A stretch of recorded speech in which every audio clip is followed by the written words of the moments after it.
Hey y'all, it's Amanda. Welcome back to the channel, and today we're going to do the unicorn book tag.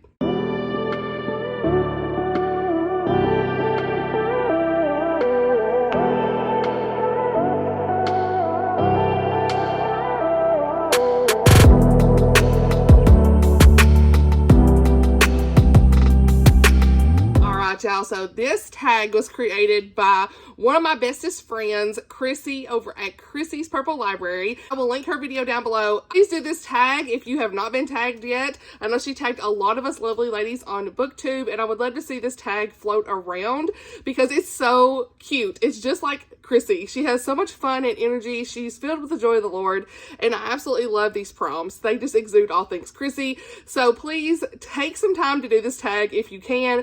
I absolutely loved it. Would love to see more people do it and see their answers.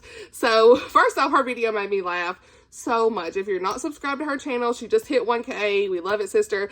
And I always laugh. I laugh. And I just feel like this video was so funny because she had her Elliot, her unicorns, all the things in there, the little sketches she does. It's so fun. And it's always a good time. So yeah, I'm really excited to do this tag. I've got a lot of books sitting here on the shelves that y'all can't see. Before we get into the questions, I will say she had some really cute like slides that you could use on her video. There's a link on her video. Like I said, her video is linked down below, but that's where I got these slides from for each question. So let's go. First question is, it's grimmy dark out there. The darkest book you've ever read with an unsettling plot, characters, setting, or theme. So I picked Naomi Novik's Spinning Silver. This is a secular fantasy. I gave this 4 stars. I read this in one day, and it's a pretty thick book, but it just kept me guessing, and I needed to know all the things. There's several different perspectives in here. I want to say there was 3 main ones and 2 or 3 side perspectives as well. In this, we follow 3 brave women who have their own hard choices to make. They are on these different quests that they are embarking on and different sacrifices that they have to make as well. This is told in first person, multiple perspectives. Many have said this is kind of like a Rumpelstiltskin retelling, but I would say it's very loosely based on that. It's truly made into its own fairy tale. We follow, like I said, these 3 main women, Miriam, Wanda, and Irina, and each have a very important role to play in this quest to stop the King of the Stark. And it was very grim dark. I would say there were some unsettling moments in this for me personally and my convictions and where it laid. So it rode a very, very fine line for me. I still really enjoyed the story, but it had some grim fae creatures, and there's one character in here specifically that I'm thinking of that I won't say much about because it's kind of spoiler stuff, but there is one character that's a little bit grim dark leaning that's like, oh, that's a little unsettling, but I still really enjoyed the story in this. These characters are very strong-willed. Miriam's my favorite character from this. She's the daughter and granddaughter of moneylenders, and her father is not making an effort to get their money back, and so her mother is sick and they have no food, so Miriam kind of takes things into her own hands and starts to claim what's owed. I really liked her character. And then Wanda, she's like a very hard worker, and she's working for Miriam to pay off her father's debt, and then she starts saving a little money for herself as well. Her mother passed away, her father's very abusive, so she's very thankful to Miriam because she basically saves her from her home life. We have Irina, and her father is not very good. He's wanting to like marry her off, so we follow her path with this weird guy. I won't say nothing about him, but he holds a secret that can threaten everything. So it was just a really wild ride. Definitely a good secular fantasy. It wasn't too hard for me to get into. I gave it 4 stars, but like I said, it was pretty dark. Like, it deals with family trauma, parental abuse, family death of parents and children, alcoholism. There's some discussions of sexual assault.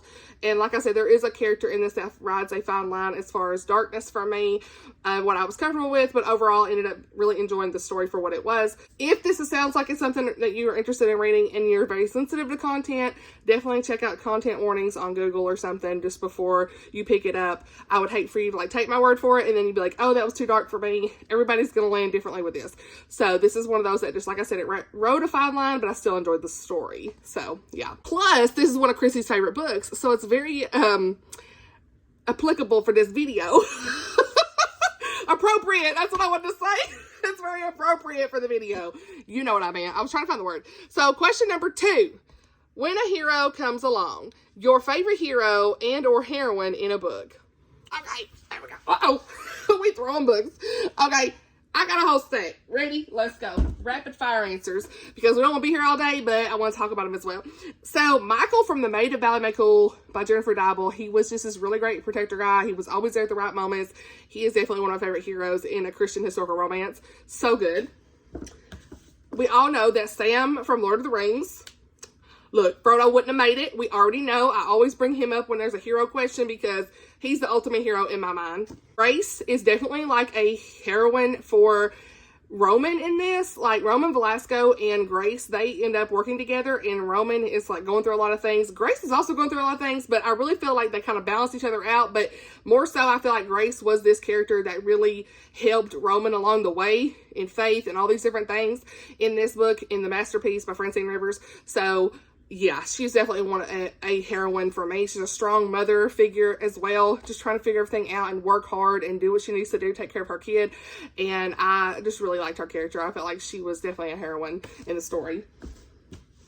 We can't talk about heroines without Frankie from The Women. Okay, look. All I'm going to say is I have a whole video talking about this book. I will link it, but it was a wonderful story, a whole dedicated review video. It was just showcased about the women in Vietnam, and it's a very impactful story. There are some things I don't really love as far as like the romance stuff in this, but overall I still really enjoyed the actual like war story in Vietnam and just learning more about the women and their roles in Vietnam.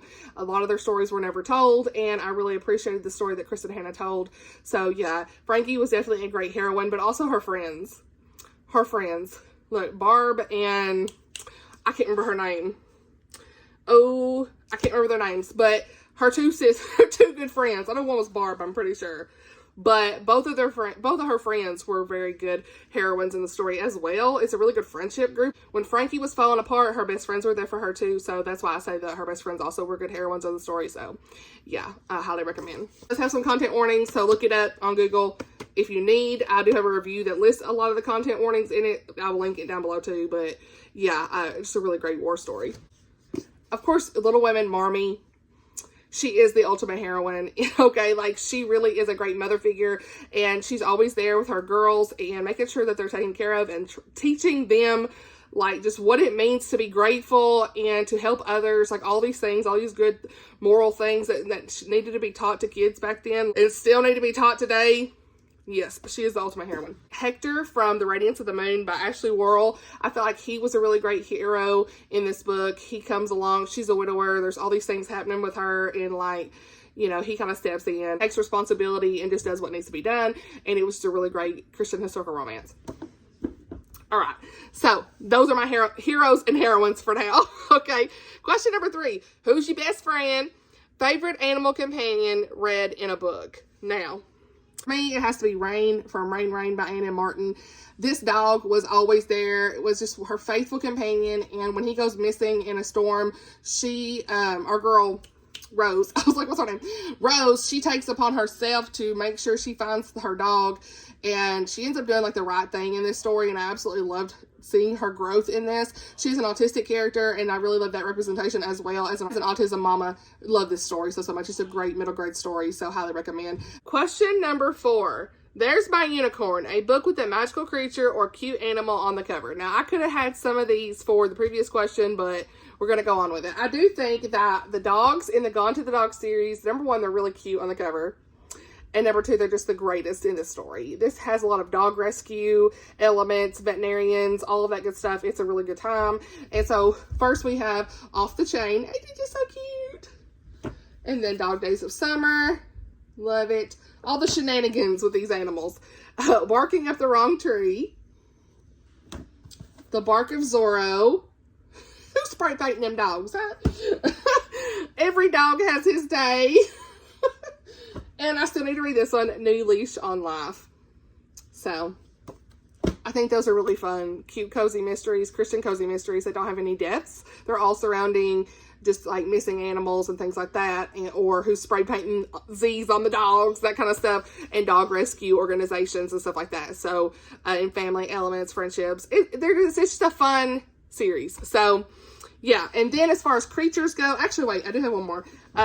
This has Missing Pieces by Cynthia Hickey, Linda Baton Johnson, Teresa Ives, Lily and Janice Thompson. These are 4 puzzling cozy mysteries and all bundled up into one. And we have this cute little beagle on the front. Beagles are my favorite dog. So yeah, I had to show that. Now, creatures. Now look, the Dreamkeeper Saga by Catherine Butler has some dragons and all kinds of fun different creatures in this. So here's book 1. This is The Dragon and the Stone. So you can see the dragon on the front. The Prince and the Blight. Still have some of those animals on the cover, creatures and stuff. And then Lost in the Caverns is book 3. And you can see we've got animals and things still here as well. So this is a Christian middle grade series. So I highly recommend this. I've read the first 3 books. I need to still read book 4. I don't own it yet, but at some point I'll get to it. I have really enjoyed these. It has some really great Christian allegory in them as well.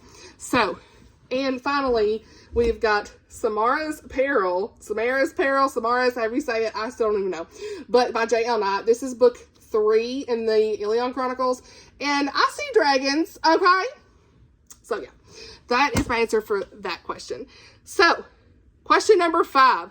What is love? A book with an intriguing romance, friendship, or family dynamic. Okay, so for this, I have to say right now, I'm currently reading The Summer of Yes by Courtney Walsh. This, I'm almost done, literally. I'm like, literally 10 to 15% left. I'm probably going to give this 4.5, rounded up to 5. I don't know yet. I've got to think about it, but I have cried in this. It's a very, very, very good story about these 2 women who end up in unlikely circumstances in a hospital room, and they realize that they've not been living the life to the fullest, and they have regrets on things of how they're living their life. One of the ladies is in kidney failure and needs a transplant, or she's going to die. She's a very rich woman in New York, and the other lady is just a workaholic, and she got hit by a car and ended up in the same hospital room as Georgina. I can't remember her names. As Georgina. Her name's Kelsey and Georgina. And they just formed this wonderful bond. There is a romance in this, but for me, it was their bond that was just beautiful to see. And like where Kelsey took this story with Georgina, like you really see that she cared enough to help her get through all this and reconnect with her family and all this stuff. It was just a wonderful story, and you really see how things come together where they realize what matters most in life, and they need to say yes more to things for themselves and their families instead of just working all the time and saying no to doing any kind of trips or vacations or all that sort of stuff with family or hanging out with friends and things like that. So it just really showcased what matters most in life and how to prioritize things. It definitely hit at a time I needed to read it in my life, so I highly recommend this one. I loved it. It was clean as well. So yeah, this definitely had a really great friendship, family, and romance all in one. So this is probably the ultimate answer for this question, but I do have some other ones as usual in Book Lover Amanda fashion, right? Here we go. Okay. I do have a stack, okay? Now for me, Fragile Designs had this family drama that was wild by Colin Coble. It's a little bit of a romance, but for the most part, this had a very intriguing family setup here. There was a lot of drama with it. It was really good. So there's that. Reputation at Risk by Martha Keyes. Read this recently, reviewed it recently, and it definitely had an intriguing romance. Enemies to Lovers, I love their banter. It was so good. My Lucky Charm, Courtney Walsh. This has, and I can't say too much because you spoil it quickly. You can't really say the tropes and stuff because that will spoil some things. But to me, this had a really great family element. And the romance was so good. It's one of my favorite tropes that's in here that gets revealed. So, absolutely love it. And then Where the Road Bends by Rachel Fordham. One of my favorite books of all time. Not mentioned it in a while, but highly recommend. It kind of puts you in the mind of a redeeming love story. It's got some good faith content. It's a historical romance. And the romance in this is what did it for me. It was just beautiful to see Quincy and Nora and their story and how he pursued her. I loved it. Now, the last is an actual trilogy for this, and it's going to be The Mistletoe Countess, Cairo Curse, and The Juliet Code by Pepper Basham. This whole series has, like, everything you could ever imagine. We've got mystery, romance, intrigue, all this stuff, traveling, a lot of good things. So, for me, I think that it's very intriguing because of all the places you go with this couple in this series, and just, like, their relationship together, them getting to know each other. It was Marriage of Convenience in book 1. Like, it was just so interesting to me. I loved seeing them get to know one another and fall in love. It was really great. So yeah, that's the answer for that. So the next question is number 6. Child, I'm still reading. The longest book series you have completed. Now, if we're going on like full reading career, I don't know what you want to say, career. Since I started reading again and over the last 10 years, okay, it would have to technically be the Outlander series. I read 9 books in that series. Currently, there are 9 out. She's working on book 10. I don't plan to read that. Honestly, I don't plan to read it. Like I told y'all before, I got rid of those books off my shelves. So, but technically, that is the answer. But I have read the most books from any series. After that, since I kind of want to cut that out, so that's not really going to be anything going forward. But as far as like technicalities, yes, I have read the most books in that series in the past. Currently, to date, we'll talk about the good things, which is the Daracot Tales by Melanie Dickerson. I have actually, I only have 5 in my hands, but I don't own the first book, but it wasn't one of my favorites, so I didn't purchase it. But I have read all 6 books in the Daracot Tales, so that's second runner-up. Really enjoyed it. I don't know if she's going to continue on in this series. I haven't seen anything new come up from it, but these are good, like, fairy tale retellings, historical romance in a way, so always a good time. My favorite from this is book 2, but I've really enjoyed each one. Like some were 3.5 to 4 stars, but some were 4 to 4.5. It just depends, but overall they are good historical romance books, and they're clean.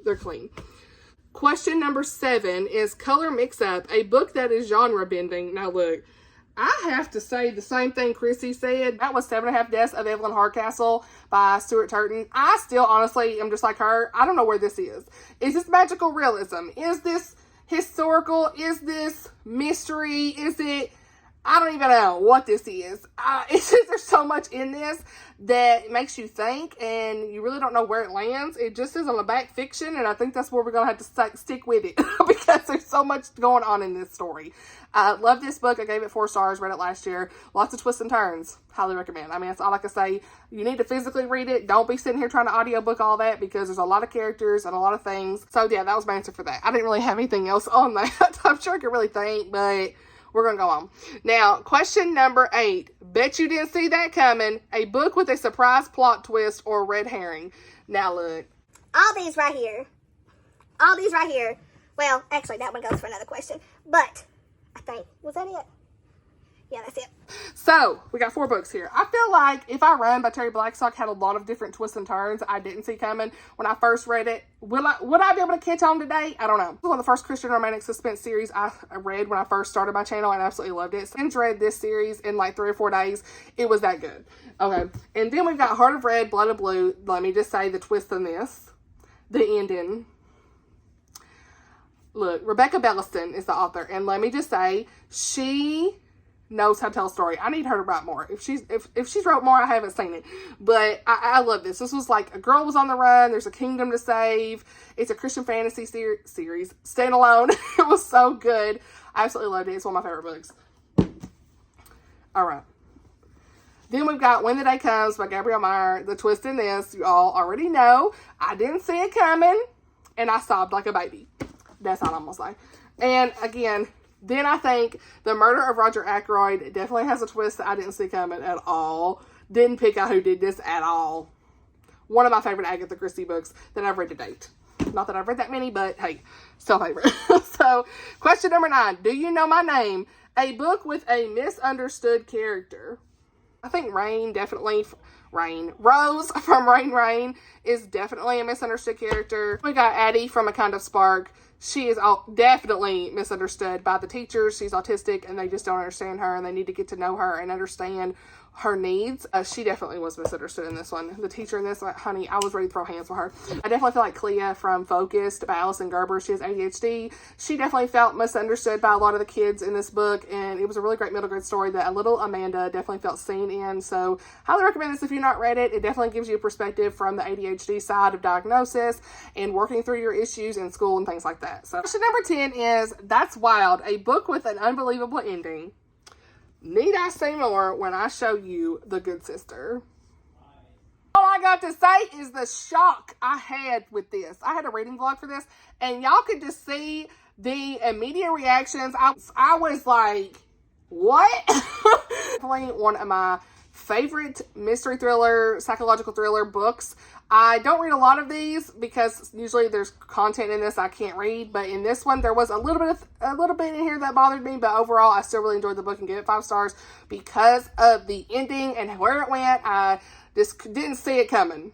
Unbelievable ending. It was that good. So if you're wondering about content and stuff, definitely look up trigger warnings for this, but overall I still really enjoyed the story for what it was. Number 11 is Purple Everywhere, a book with a purple cover. Now for the thumbnail, I decided to take a picture holding my purple books because we're doing this for Chrissy. Okay, we know her favorite color is purple and obviously her purple library, and I pulled out so many purple books for this, so let's go rapid fire. First we have got Love in Tandem. There's a bug in here and I am about to like freak out. Get out of here. Love in Tandem by Becca Kinzer. Love this cover. 4 stars. Christian romance. No, that ain't it.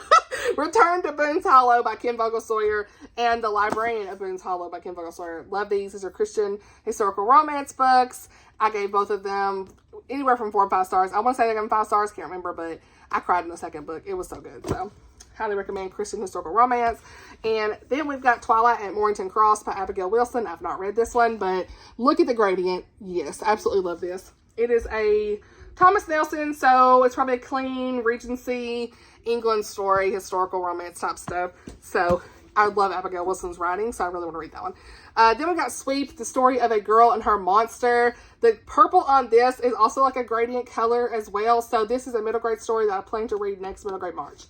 I keep meaning to read it. So your girl hasn't even thought, but I need to read it. Next is one I picked up recently. And this has a dog on it on the cover too, so I could have said that. Wish, okay, by Barbara O'Connor.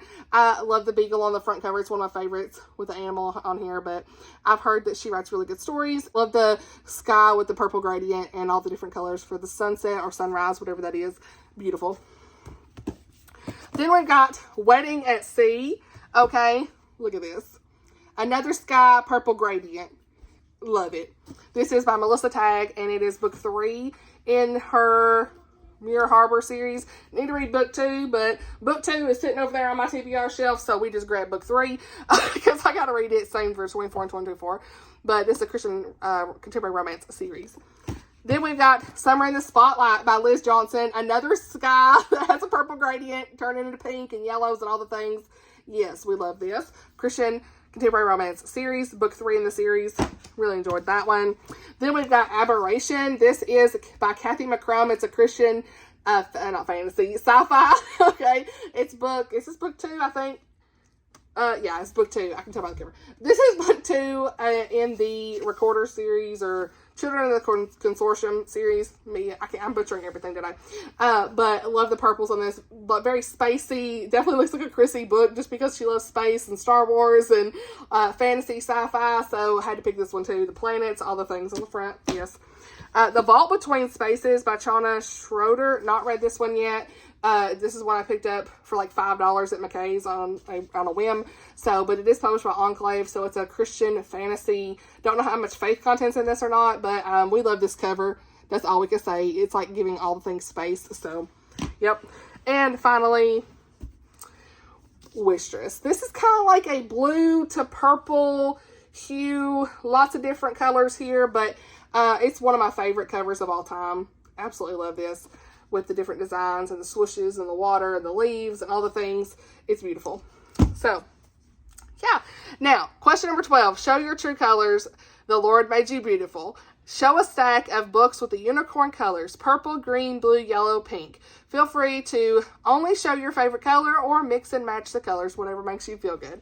Now, y'all, I just saw a book I forgot to mention for an answer. Backtracking real quick. So, the one question that was talking about the end, I can't do these tags because I obviously don't prepare.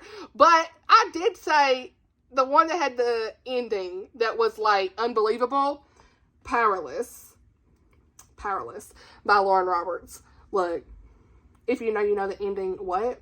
So yeah, there's that. My bad. And I actually had these books out too for something. I think I was going to talk about this tag. Sorry, Chrissy girl. I am not prepared. I had too many books out. Resistance by Jail Knight, this had a really good found family story. So I was going to say this had good family and friendship. Yeah, friendship. And then same thing, found family and recorder by Kathy McCrum. But apparently I forgot they were sitting behind me. So yeah, there's that. Now I know I have my stack. Here we go. This is my stack of colors. Woo! I'll get it right. Okay. I'll get it right. But I've got all the books. It's just a good way to showcase your books in your shelves, I guess. But for this, we've got all the little colors, the unicorn colors. I tried to pick some that I felt like were true unicorn colors for me. So we've got the purple, One Last Play, Anna Conwell, clean rom-com, not read it yet. Love and a Little White Lie has the green and going into the yellow gradient. Christian contemporary romance, loved it. And then we've got Before I Called You Mine, Nicole Deese has that beautiful blue. Also has a little bit of pink here with the ribbon. And, then we've got Crossfire, Lynette Eason. This is book 2 in the Extreme Measures series. It's a romantic suspense series, and I've not read it yet. So at some point I plan to get to that, but it's got that yellow spine. I don't have a lot of yellow spines. I guess I could have used these over here, the Lynn H. Blackburn ones too, but yeah. And then the bright pink is definitely the unicorn color for me, and that is Blind Betrayal by Nancy Mail. And this is book 3 in the Defenders of Justice series. I've not even read this series at all, but it's on my list. So there is my little unicorn spine stack. So I hope I didn't skip any questions this time, but it was obviously I couldn't get my stuff together to even tell y'all what's what. But I have so many books sitting out here, and I don't know. I'm crazy. But I hope you enjoyed this video. I really enjoyed the questions. I felt like they were a lot of fun. So please do this tag if you feel so inclined. I would love to see your video, and let us know. Make sure you tag Chrissy in that so she can see it. Thank you so much for watching. Let's chat down below in the comments as always, and I'll see y'all in the next video. Bye, y'all.